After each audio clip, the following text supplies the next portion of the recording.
Good evening, and welcome to the first installment of the Catholic Studies lecture series for this academic year. My name is Paul Murphy.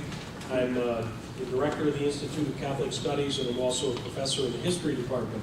I'm very happy to have a lot of my colleagues from the history department here today. A couple of words of welcome and introduction before we go to the main event.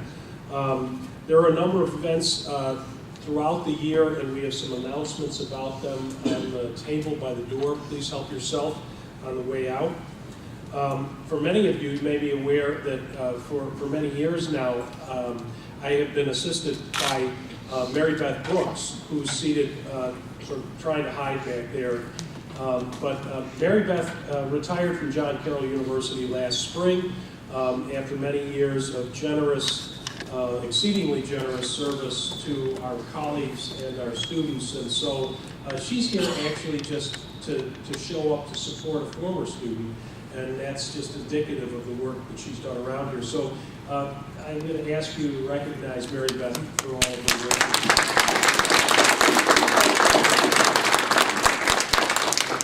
I'd also like to point out that the assistant in the Institute of Catholic Studies, as well as in the history department and in the program for the humanities, is now Kelly Schwabel, who's seated at the table in the back. So if you've got other questions, you can see Kelly about the history department, the humanities program, and Catholic studies. I also want to point out, I want to put in a plug for the next event in this series. On October 19th, Dr. Ed Hannenberg of the Department of Theology and Religious Studies will be leading a panel on youth, faith, and vocational discernment, preparing for the next synod. As many of you are aware, Pope Francis has held two synods on the topic of the family in the Vatican over the last few years. The synod that he's called the next time is on this topic of youth, faith, and vocational discernment, over what young people want or need in their lives or from the church. And so he's actually asked to hear from young people. So we're doing this panel, which will involve one undergraduate and three recent graduates of John Carroll University who work with young people in ministry or teaching in one way or another, to hear what they have to say about it. And that's sort of our contribution to preparing for the synod, and I promised them all that I'm going to send their presentations to the Holy Father himself. I can't guarantee he's going to read them, but it's got them to say yes to the panel. And for our main event, it's a great pleasure, as a teacher now getting gray-haired, where I haven't lost it entirely, to introduce a former student. And it's a time and an opportunity for the Department of History at John Carroll University to crow a little bit at how we can take pride in the success of one of our students who's gone on to, although he's young, what's already a very promising career as a historian of early modern Europe. Rob Clines graduated from John Carroll University in 2007. He was a history major. He went on and did a master's degree at Miami of Ohio, his doctorate at Syracuse University, and he is currently an assistant professor at Western Carolina University. I find it interesting that Rob started out, as I recall, wanting to study the Netherlands and Dutch history, and somehow when he was at Miami, he had a conversion experience and decided to study early modern Italy, 16th century Italy and Rome. And so now he is actually working on the history of the Mediterranean in the early modern period, and issues surrounding identity, personal identity and cultural identity in a kind of cross-cultural context involving Italy, North Africa, and the Middle East. As a result of that, he wrote his dissertation, actually, was based on the topic for tonight's lecture, which is now the subject of a book that is essentially virtually approved for publication through Cambridge University Press, and he's working on others as well, a second book as well already, actually also dealing with identity, but how Italians of the Renaissance in particular understood what it meant to be a barbarian. I hope that his experience of John Carroll had nothing to do with his honing of the skills of identifying barbarism. But in other words, he's studying issues. It isn't only about conversion or about the history of the Jesuits in an institutional sense, about what is the religious and cultural identity of an individual at a time of great cultural, religious, and social change. So please join me as I very proudly introduce to you a successful graduate of John Carroll's History Department, Dr. Rob Clines.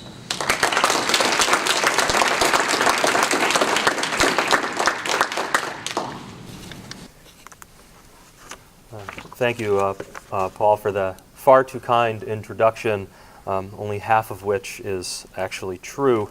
And thank you all for coming. It's great to come back and share my work with the John Carroll community. It's quite the homecoming. So I'll talk for about 35-40 minutes, and then I'll open things up to hopefully you have some questions. On the 9th of September, 1553, the Jesuit seminarian Giovanni Battista Aliano stepped out into the city of Rome. September in Rome is a beautiful time of year. The oppressive August heat begins to break. The clouds of autumn begin to roll in, casting lovely shadows and gradations of sunshine all over the city. Anyone who's ever been in Rome in autumn will tell you that it's a magical time. On this early autumn day, Aliano's path is unclear. He would have certainly ambled through the tortuous streets of Rome's old medieval center. For anyone new to Rome, it's an easy place to get turned around, as the streets often seem to lead to nowhere, or often exactly where you started. While we don't know how he got there, his destination is most certain. Campo dei Fiori, an open-air piazza, one of the few parts of the early modern city where one could step out of the shadows and catch some of that warm fall sunshine. Campo is now a marketplace by day and has a vibrant bar scene by night. In Aliano's day, it was a popular spot for public burnings and executions. And Aliano was heading there for a church-sponsored fire of expurgation. But this was no ordinary book burning. It was Rosh Hashanah, the first day of the Jewish New Year, and Aliano came to participate in the burning of the Talmud, an ancient body of Jewish civil and ceremonial law, which the Roman Inquisition had ordered be burned because it purportedly fomented obstinacy against papal efforts to convert the Jews. As a dutiful Jesuit, Aliano held the text aloft and launched it into the pile that was to be ignited in a show of the Catholic Church's effort to purge resistance.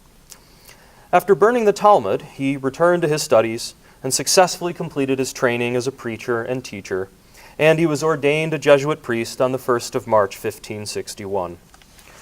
Over the course of the next 3 decades, he dedicated himself to many of the Jesuits' ministries. He taught Arabic and Hebrew, preached about conversion to the Jews, heard confessions from Eastern Rite Christian pilgrims in Rome, and he helped to open an Arabic and Syriac printing press. And he also conducted missions to Egypt and Lebanon. But there's more to the story here than tracing the career of your average Jesuit. For he knew Semitic languages inside and out. He had been all over the Eastern Mediterranean long before becoming a Jesuit, and he had a rather intimate relation with the Talmud long before he burned it. And this is because the Jesuit priest Giovanni Battista Aliano was born Jewish. Aliano's journey can provide us with keen insights into the religious world of the 16th century and can illuminate how he and others experienced religious change. Tonight, I want to trace Aliano's story with the hope of unpacking exactly what it was like to be a convert and a missionary in the 16th century Mediterranean, two positions that rarely intersected, but did in the person of Aliano. In essence, how can we look at Aliano as both a Jew and a Jesuit? And I also want us to mull over his struggles as something more instructive than as just an insight into the 16th century, but how the world in which he lived continues to resonate today.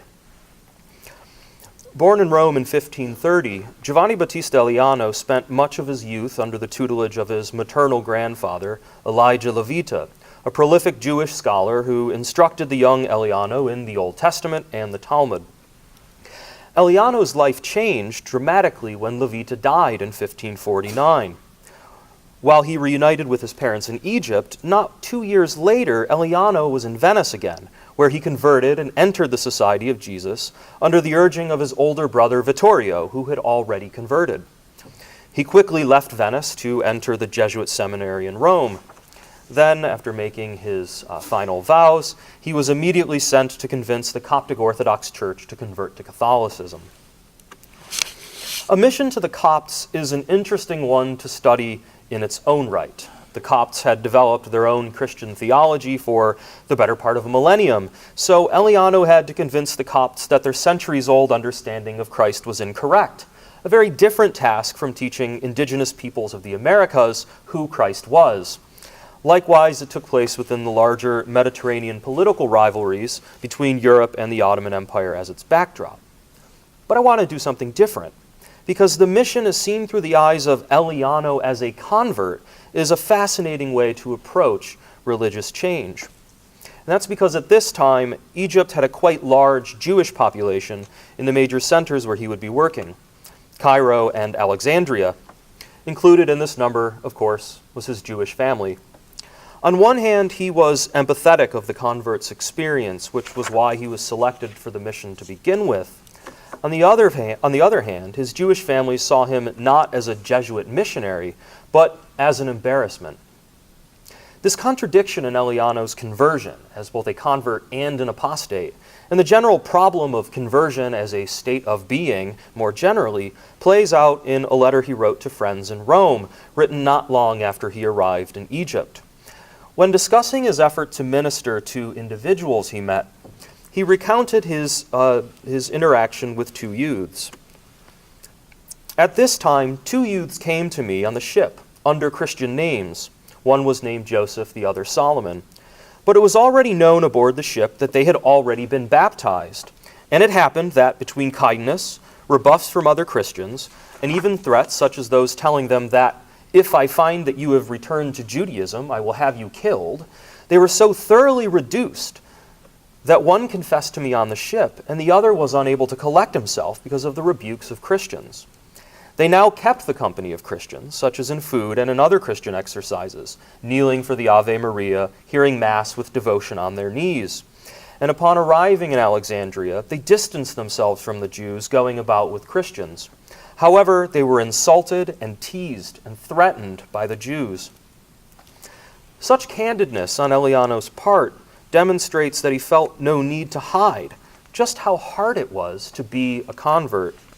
Indeed, Aliano used this fact to position himself as the one who could strive to prevent baptized Christians from apostatizing, to protect new Christians from their former co-religionists, and to, of course, compel the Copts to convert.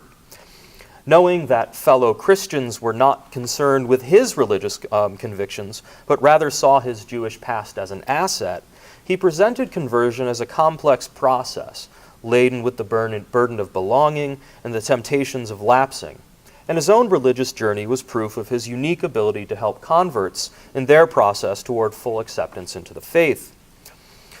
But by refusing to trust an apostate who wished to return to the faith, and then by discussing the waffling of Christian neophytes who continued to live as Jews, Aliano, a convert himself, is thus legitimating the shadows of doubt that followed converts. And such doubts were apparent when he encountered his family. For his relatives, Aliano was a blight on their honor. As I mentioned earlier, his family had relocated to Egypt. And sure enough, when Aliano arrived there, his family was less than thrilled. One family member was particularly embarrassed. Concerning my mother, neither do I desire to speak to her, nor does she want to see me.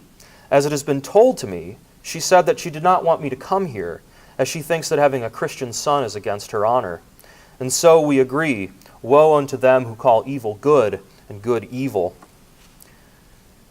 Overall, Aliano described his family's presence in Egypt thus: I really wish that I had not found them. His wish to remain incognito stems from the fact that the Jews did not see him as just an apostate, or even just as a bad son. Rather, he was a dissimulator who used the society of Jesus to escape the challenges of being Jewish. And once it was clear that he had no intention of returning to Judaism, some felt that the only recourse left was to punish him for his decision to convert.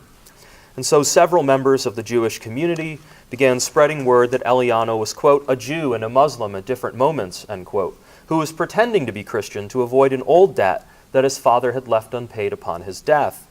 And as he had purportedly been a Muslim at some point, the Jews believed that, quote, he was obliged to become a Turk or be burned, end quote, as apostasy from Islam was punishable by death. Then on the 21st of October, 1562, less than a year after arriving, a group of Ottoman men-at-arms, accompanied by several Jews, seized Aliano and took him to the Ottoman religious judge to be tried for blasphemy. Aliano spent most of November in prison, and then in Alexandria, and then was moved to Cairo to be presented before the governor of Egypt. It seemed like Aliano was going to be put to death for being a trickster, a liar. The Jews, including some of his disgraced relatives, saw a reckoning at hand. Much to the conspirators' chagrin, however, European merchants and diplomats secured his freedom.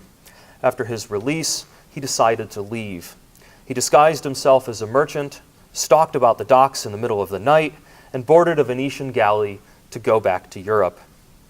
He returned to Rome and took up his post teaching Arabic and Hebrew to Jesuit novices, and then preaching to Eastern Rite Christians and Jews, where he would remain in Rome until he was sent to Lebanon in 1578.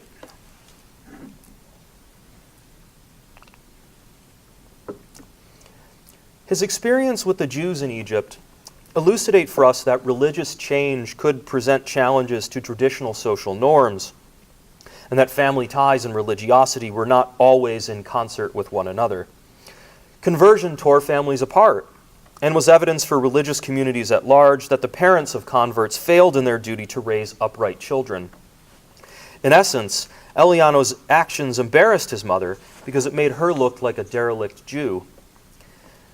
His interactions with the Jews, especially their accusation that he was a religious floater with no true allegiance, also points to the anxieties of the Ottomans.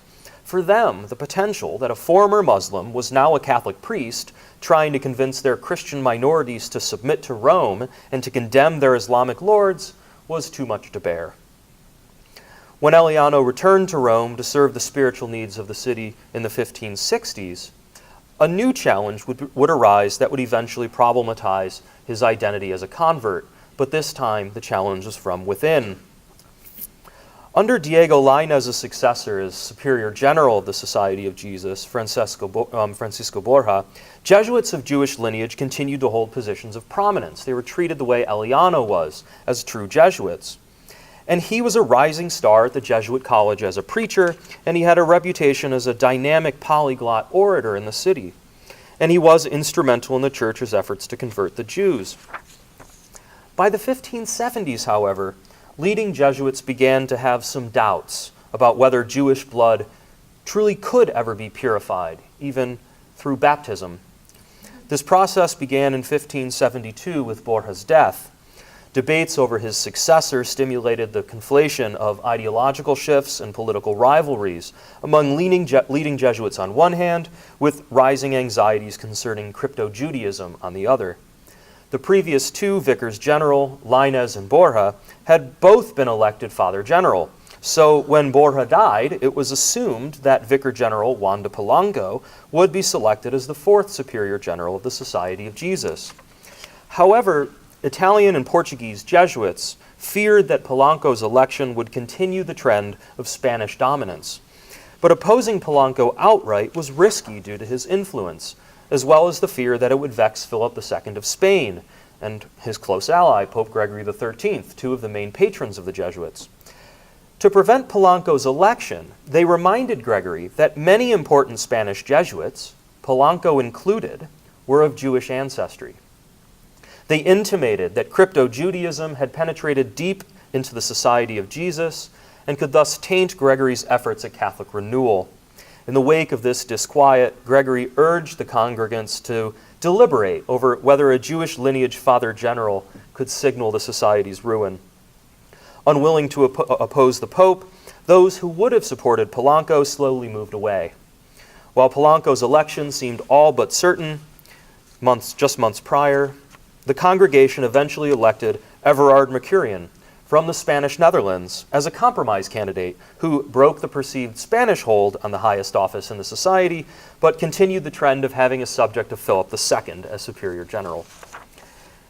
Mercurian proved himself to be inimical toward Jewish lineage Jesuits almost immediately. And as the only Jesuit convert, Aliano was on the front lines of those attacks. When Gregory XIII called upon the Society of Jesus to conduct a mission to Lebanon to serve the needs of the Maronite Catholic Church, Aliano's linguistic skills were deemed essential, and his activities in Rome were more than enough for him to lead the mission. But Mercurian overlooked Aliano and named Tommaso Raggio to lead, with Aliano as his essentially secretary. While he was only a year younger than Aliano, Raggio knew no Arabic, began his novitiate 6 years after Aliano, had spent much of the 1570s in secluded Tivoli, and had only been ordained just prior to the mission's beginning. Not a lot of experience for a missionary head. In contrast, the missionary superior that Aliano served in Egypt, Cristobal Rodriguez, had years of leadership as a theology professor, rector of the Jesuit College in Valladolid, and vice-provincial of Castile prior to that mission.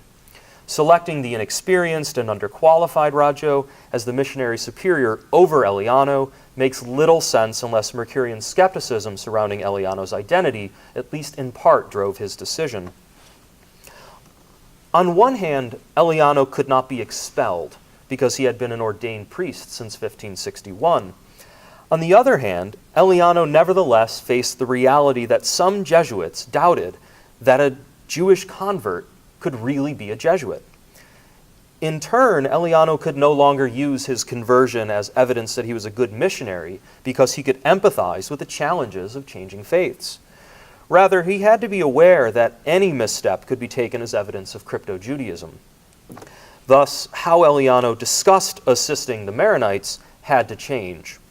No longer could he be the empathetic convert. Rather, he needed to prove that his baptism was a finite rite of passage to his Christian present that allowed him to missionize. To do so, Aliano turned to Scripture. In praise of the Maronites' piety, he claimed that they lived and worshipped God like the 7,000 Jews who never knelt before Baal, a reference to 1 Kings, this particular passage I've put up. Aliano's scriptural reference is no coincidence. First, he likened the Maronites to Jews. While surely functioning allegorically, the irony of a former Jew telling his superiors that Maronites had the zeal of the ancient Israelites would not have been lost on anyone. Furthermore, 1 Kings allowed Aliano to present himself as the lone defender of the Maronites. It's part I alone am left and they seek to take my life. Aliano knew that his fellow Jesuits, educated as they were in Scripture, would remember that the prophet Elijah alone led the Jews in their resistance against Baal. Likewise, John the Baptist was said to be the second coming of Elijah. As Elijah was Aliano's given name, Aliano is an Italian form of Elijah, and John the Baptist was his baptismal name, Giovanni Battista, Aliano was positioning himself as a 16th century Elijah John the Baptist, come to safeguard the Maronites against their idolatrous enemies. And the Maronites' Elijah he certainly was. By 1582, after a successful synod, the Maronites had reformed themselves and brought themselves closer in communion with Rome. Aliano never missed an opportunity to remind his superiors that it was he who saved the Maronites from perfidy, and he knew that he needed to hammer this point home as frequently as possible, as some would never forget that he was a convert. This is a very different discussion of his conversion and religious identity than what we saw before. No longer is it about the complex journey, and no longer is he an empathetic convert who gets it. No, he's a theological hardliner who drives the Maronites in their reform and defends them against their Muslim and Orthodox Christian enemies. He defends the border of the faith and presents conversion as one of the soul and the heart, not of the body and not of the blood. While he hoped that he had done all that he could to prove to his superiors that his Jewish lineage no longer affected his ability to conduct missions, he still could not escape it. It was a part of who he was. And this is apparent again in 1582, when he was sent directly to Egypt from Lebanon to try again with the Copts. After 2 years of working closely with the Copts, he was confident that they were close to recognizing the truth of Catholicism and accepting him as their Elijah. Spoiler alert, they weren't, but he thought it. However, this never happened, and it only partly had to do with the Copts' resistance to Catholicism, which we admittedly should not discount.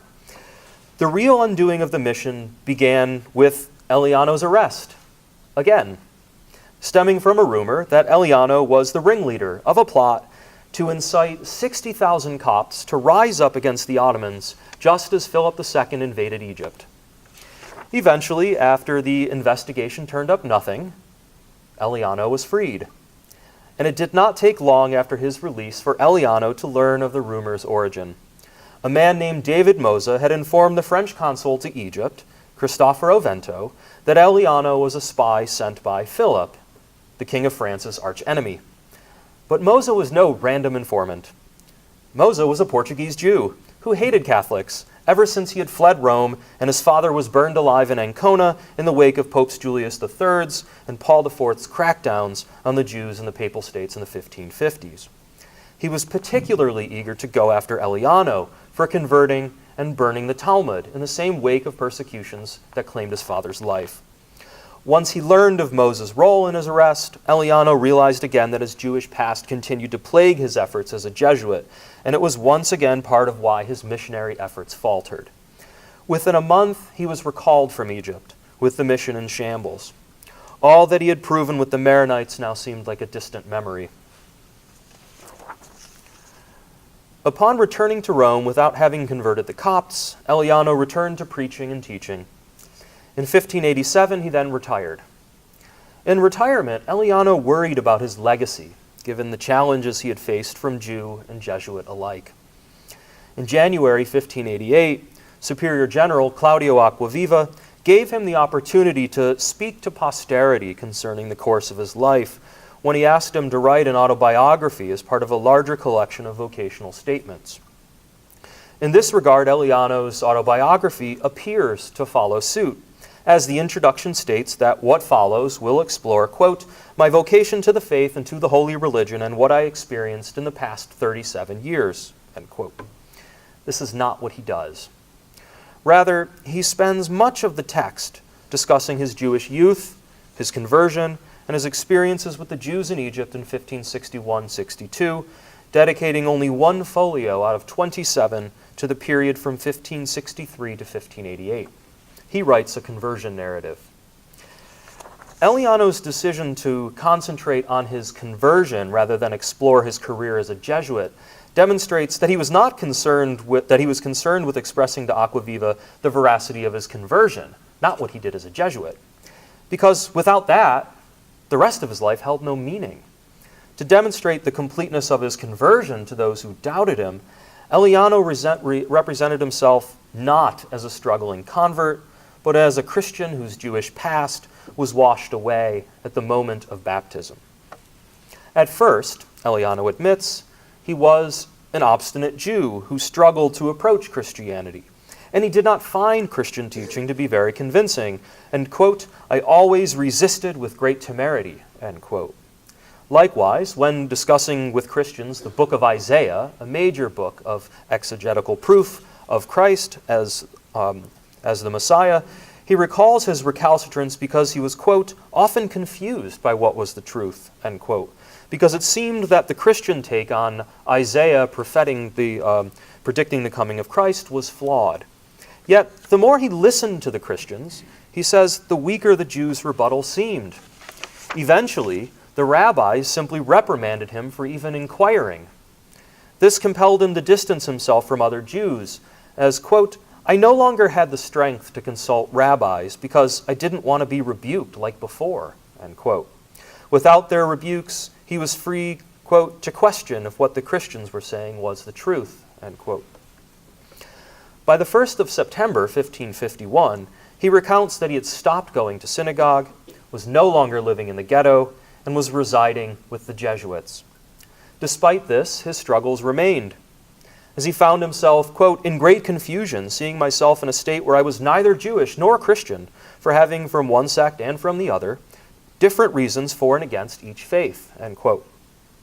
Causing much of the confusion, he claimed, was the warmth of Christian brotherhood that he experienced while living among the Jesuits. One night a Jesuit came to him with warm water and offered to wash his feet. Taken aback by this gesture, Aliano asked him why he would want to wash the feet of a Jew. The Jesuit replied, quote, it is our custom here that when a stranger comes to us, in the example of Christ, who washed the feet of the disciples, we wash his feet, end quote. In reflection, Aliano interpreted this humbling act on the Jesuits' part as proof that he should embrace Christianity. There's another underlying message. If the Jesuits could wash the feet of a Jewish Aliano in 1551, then surely Aquaviva and any other Jesuit can accept him now after 4 decades of dedication to the society. Shortly thereafter, on the 21st of September 1551, he was baptized. At this moment, there's a shift in tone in the autobiography. Whereas before his baptism he described himself as mired in a pre-conversion fog, his baptism provided him with the clarity to realize that his calling was as a devout servant of Christ. And he employs the same exegetical nomenclature from his time in Lebanon. Quote, I reminded myself that I had read in the Gospel that John the Baptist had come in the spirit of the prophet Elijah. And since my name was Elijah, I too desired to be named John the Baptist, end quote. The day of Aliano's baptism, the feast of St. Matthew the Evangelist, continues this theme. First, as tradition holds that Matthew wrote the gospel that bears his name, Aliano linked himself to Matthew through their shared evangelism. Second, Matthew's traditional birth name is Levi, suggesting that he was Levitical. As Aliano could claim Levitical status through his grandfather, Elijah Levita, Aliano presented himself as a Levite Elijah in the vein of John the Baptist, a biblical convert turned evangelist. This casts his conversion in a very different light from how he had described it before 1570. Yet, his unique position as a Jewish convert turned Christian evangelist obtains. Aliano next turned to the first mission to the Copts, particularly his relationship with his mother. He explained, quote, upon arriving to Cairo, I heard that my mother was still alive. She requested to see me, hoping that upon seeing her and her speaking to me that I would have strayed in Cairo to return to vomit. We refused at first, but the consul thought it better to appease her so that she not make an issue of it. And so we decided to go talk to her, but not in the Jewish residence, but outside it, in the home of a Christian. Father Rodriguez and I went to satisfy her just this one time. She did not know how to discern who was her son until I first began to speak and say that I had come to Cairo for certain other duties, and also to bring her back to Italy to live with me and my brother and with Christians. This greatly scandalized her. After speaking for a bit, she said, it does not surprise me that your brother converted, since he was ignorant and lacked judgment. But you were more educated. It really shocks me that you have let yourself be deceived. To this I replied, since you have known me so well, you should think that it is not me that has been deceived. But what I have done with good judgment and for having learned the truth. We finally left her. She remained obstinate, crying with hope that she would have other opportunities to speak with me. As I mentioned earlier, his 1561 letter explained that he and his mother mutually did not wish to meet because she was embarrassed that her sons had converted. And in fact, he never tells us in 1561 whether or not they did. As his Jewish past was not a problem in 1561, Aliano did not feel the need to elaborate on the issues he faced with his mother. But in 1588, with his legacy on the line, rejecting maternal supplications was proof that his conversion had been concluded to those who were apprehensive about his dedication to the society. Perhaps no act would assuage this tension between anxiety and trust better than recounting the rejection of his mother, especially since the Talmud, that text he had mastered as a Jew and then burned as a Christian, held Judaism to be matrilineal. Furthermore, the French consul's insistence that he meet her, his refusal to meet her in her own home, and the fact that she couldn't even recognize her own son on sight all elicit that a Jewish Aliano had become completely inconceivable. He needed to demonstrate that he had rejected Judaism, his mother, and the rest of his still Jewish family. The fact that he left his mother in tears, probably never to see her again, expressed this very sentiment. Aliano then leapt forward to recount his arrest and flight. While planning our departure from Alexandria, one day I was walking along the marina in the company of Alfonso Bravo, our brother coadjutor, and then I saw coming from afar a great band of people, Turks, Moors, and Jews. And as they drew near us, the Jews turned to the Turks and said, "This is the one that we want." Suddenly they grabbed my hands because they wanted to seize me and drag me to prison. At the same time, the Jews, with anger and threats, told me, "Now is the time that we want to make you burn." They took hold of him and carried him off to prison. While describing this turn of events, Aliano spoke directly to Aquaviva. "Now, I want to tell your reverence a secret, and it is that when I was seized, I cannot deny it, I was a bit dumbfounded, and I greatly feared the grave danger that had overcome me. But on the other hand, it came to me, knowing my innocence and their evil, that I was able to calm myself. And in that whole journey, I did not think about anything but what was done to Christ our Lord when he was seized. With that, I felt great consolation and happiness, hoping that the Lord would do me the honor of having me die in his holy name." By evoking Aquaviva in this way, Aliano renders his superior a witness to his own wrestling with and eventual embracement of his potential martyrdom. Early church martyr narratives proliferated in Jesuit seminaries and colleges, serving as exemplars for future Jesuits to embrace death in the service of Christ. This less than subtle reference to a major intellectual undercurrent in Jesuit pedagogy, no stranger here, enabled Aliano to cast himself in his autobiography on three distinct yet intertwined levels: as a sincere convert, under pressure from his former co-religionists, as a devout Christian, and as a dedicated Jesuit. Aliano then finishes the autobiography with his return to Rome, again only dedicating one page to the rest of his life. While the autobiography might have been an important declaration of his Catholic legacy, it was in fact not the last. Rather, he continued to grapple with his conversion until the very end of his life. It was the 14th of February, 1589, and the 58-year-old Aliano was on his deathbed. He had recently received last rites, the last set of rituals that prepare a Catholic for death. But Aliano, rather than just lie there and reflect on the course of his life, put ink to parchment one last time. In contrast to the autobiography, written in a clear and legible script, this final letter is hastily scribbled with lines of text crossed out and rewritten, others indecipherable, which is reminiscent of Aliano's rushed penmanship that pervaded his letters sent to Rome while on mission. This letter is not, however, a final statement on his career, nor is it Aliano's last-ditch effort to discuss his conversion or vocation any further. In fact, this letter is perhaps one of the more selfless texts that Aliano ever wrote. A defense of former French consul to Egypt, Paolo Mariani, and his role in helping the Jesuits convert the Copts. Aliano's fixation on his inability to convert the Copts while at death's door demonstrates that he had come to obsess over what some might see as the ultimate evidence of the insincerity of his own conversion, especially since the mission unraveled because a Jew accused him of insurrection. While the letter was not an explicit declaration that he was a good Catholic whose conversion had been complete for decades, it nevertheless lays bare Aliano's underlying preoccupation with proving the veracity of his Catholicism that had taken him the better part of 4 decades to construct. And Aliano also knew that he was running out of time.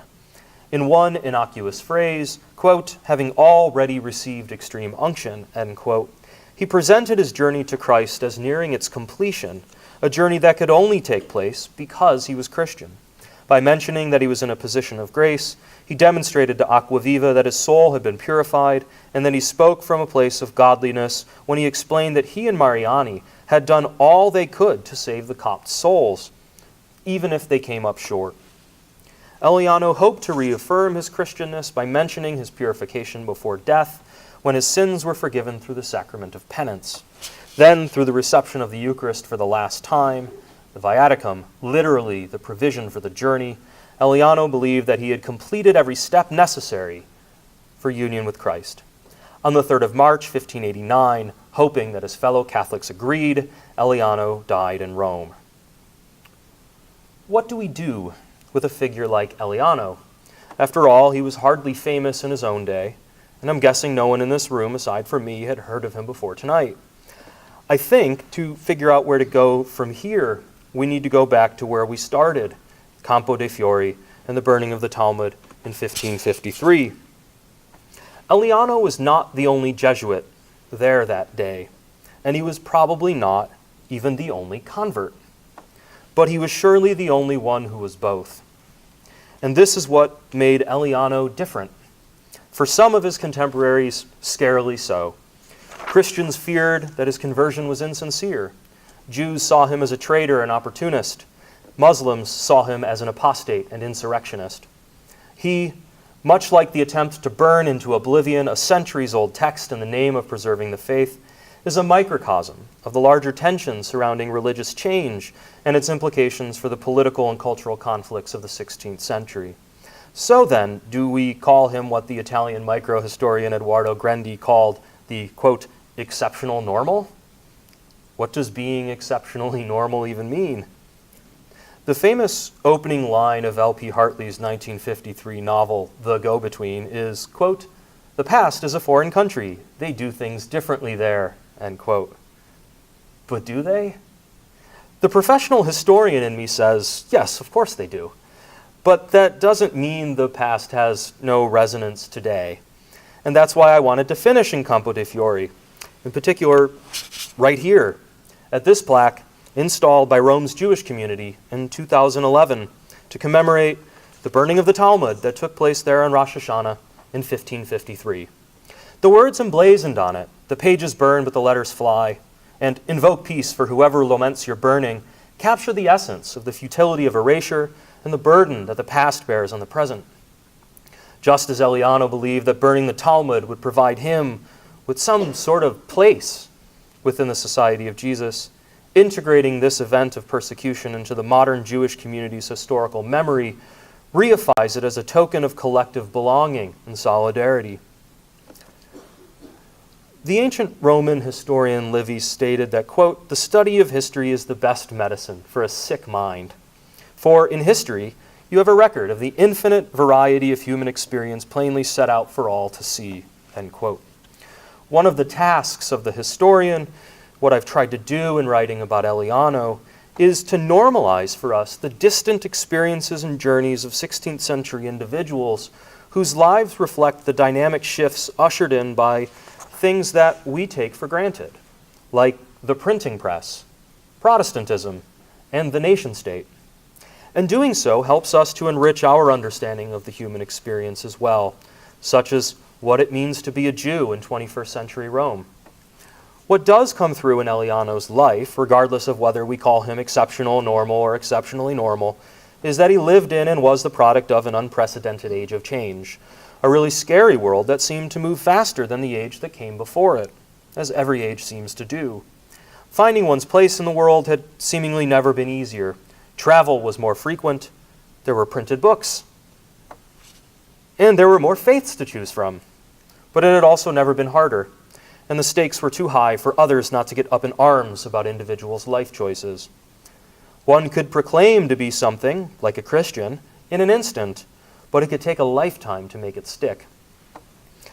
It could also be impossible to shed a moniker, like Jew, one would rather do without. Going from Jew to Jesuit was not complete because Aliano said it was. The fact he worried about it on his deathbed, and the fact that I'm talking about it right now, and using it to understand what it means to belong to something larger than oneself, should be evidence enough of Aliano's lifelong efforts to navigate the religious change that struck the 16th century. And this plaque, commemorating the historical legacy of those events, instructs us that past isn't so foreign, after all. Rather, the religious changes that struck the 16th century Mediterranean are an important part of how modern society constructs its sense of history and how it remembers its ancestors. And this plaque is also a reminder that history isn't always written by the victors. And while it may seem like the religious turmoil of the 16th century was about 500 years ago, the global celebrations of the 500th anniversary of Martin Luther's 95 Theses, that not unproblematic start of the Protestant Reformation, is a poignant reminder that the past is never dead.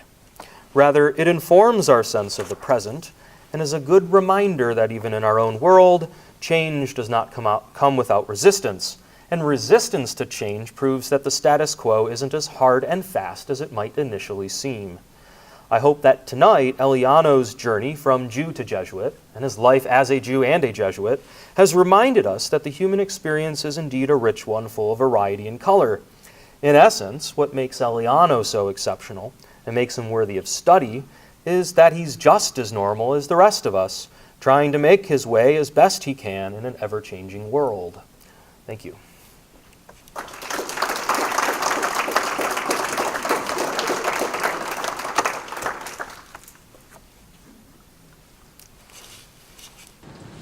Thank you for bringing Aliano to our attention. The first thing that I want to just contribute is that first, two things.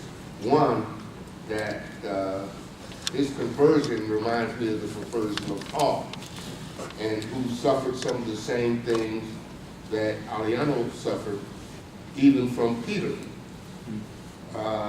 in the belief and fear of others that he was a spy. The other item you mentioned on the 31st of October this year would be the quincentennial anniversary of the hammering on the Wittenberg Chapel doors of the 95 Theses. Very significant because here we have the plaque, but at the same time we have the birth of printing, so the word can get out, and the burning of the talent. Thank you. Yeah, and then to the point on Paul, there are parts in the autobiography that Aliano writes, especially and I wrote about this in an essay that came out last year. If you look at the way he describes the events in order, he's basically rewriting the Acts of the Apostles. It's very clear that that is the book that, again, this is a guy who knows Scripture inside and out, and it's very clear that that is what he's doing. He's framing himself in Pauline ways, and also Augustinian ways as well. Yeah.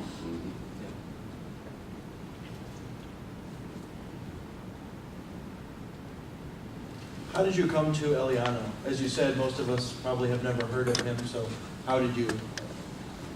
As every fascinating historical figure ever comes to light, by no skill of my own. I was working on a master's thesis on something completely unrelated, related only in the sense that it was about the Jesuits. It was on the architectural and iconographical scheme of the Church of Jesu in Rome. And I was just looking at lists of various Jesuits who preached in and around the area where the Jesuits were active in the city. And then I came across him. I came across the fact that he had done a mission he had carried out this mission to the Maronites.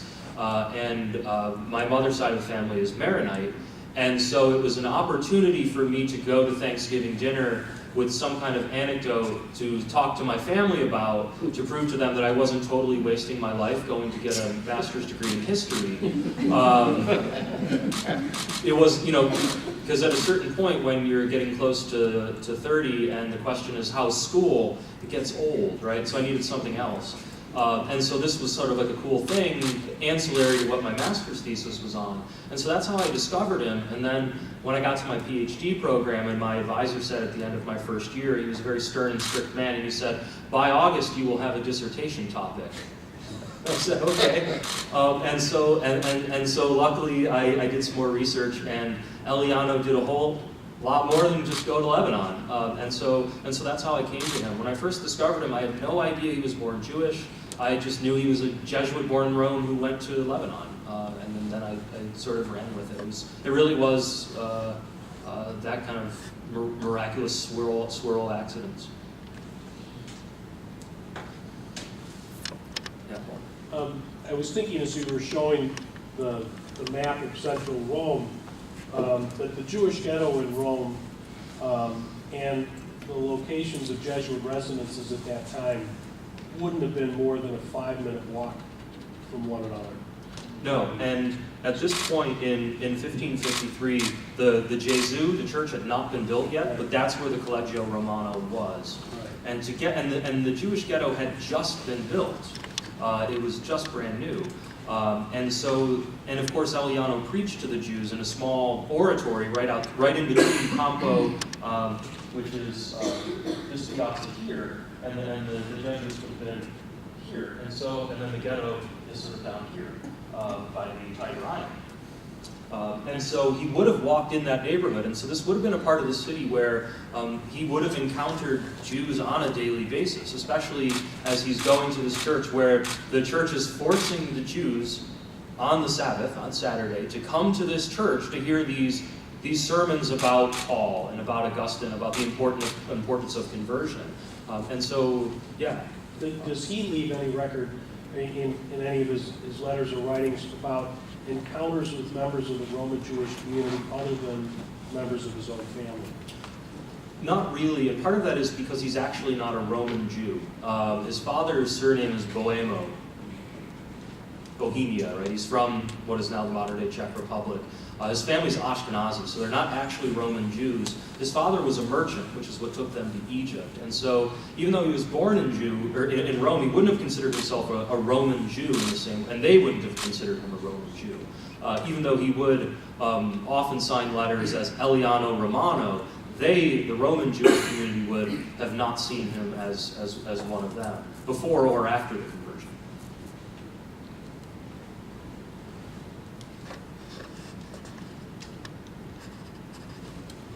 So at one point, if I recall correctly, he was accused of once being a Muslim, but having turned away from Islam. Yeah. Is there any evidence that he was actually a Muslim, or were they just throwing something out? Yeah, they were just throwing it out there. Part of the problem was, and he himself, as far as we know, was not a Muslim. But there were two problems. The Ottomans took those accusations, the Ottomans being the Ottoman Empire controlling Egypt at the time, took those accusations very seriously, especially because a significant percentage of the population was Christian in this time. And so there were cases of Christian priests condemning Islam in public, who would then have to sort of flee for their lives, because while in theory this is what you should do, in practice it's a very dumb thing to do, to go in the middle of Cairo and start condemning Islam in the 15th century, in the 16th century. The other issue was, we do know he was involved in trying to help the Coptic patriarch convince former Copts who had converted to Islam to come back to Christianity, whether it's Coptic Orthodox or Catholicism. And so they threw in the he used to be Muslim for good measure, but they definitely did say, I overheard him blaspheming Islam because he was trying to convince these former Coptic Muslims to come back to Christianity. And so that was part of it as well, as the Ottomans were worried that they were going to sort of reconvert former Christians. And the slide that you had then that showed not only the Turks, but also the Moors, right, who were Muslim. Right, and this is at this point, Egypt is controlled by the Turks, but also Turk was sort of a catch-all, not just to describe someone who was Muslim.